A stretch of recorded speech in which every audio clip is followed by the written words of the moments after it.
Woke up this Saturday, I remember what they say. Play this, play that, but I don't want to play what they play. You've worked hard, you've been paid. They say, now play. Go crazy on Saturday, then repent on Sunday.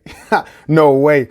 I want to please God today. How can I live a wild life and preach on Sunday?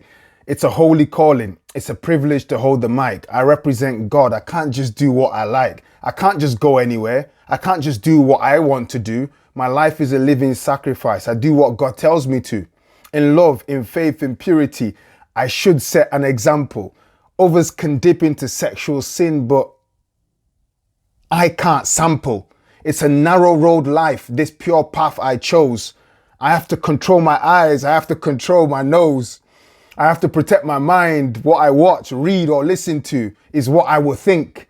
I have to control my appetite, what I eat and what I drink.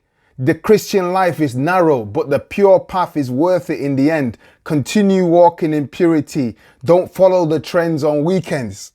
Yes, rest, eat, enjoy, play, but Christianity is not like a jacket we put on Sunday. Holiness is every day, everywhere, every time, behind the scenes where no one sees, and even on the front line. It's a lifestyle. How you walk, talk, dress, what you text and reply. Purity, integrity, living the truth, no lie. What I'm saying might seem much, but when I read my Bible, this is what I see. If I have given my life to Christ, then I'm also giving him absolute control over me. Complete surrender to his will and to his ways. Everyday obedience, not just some days. The road is narrow. It's straight. It's a path without bends. Continue walking in purity.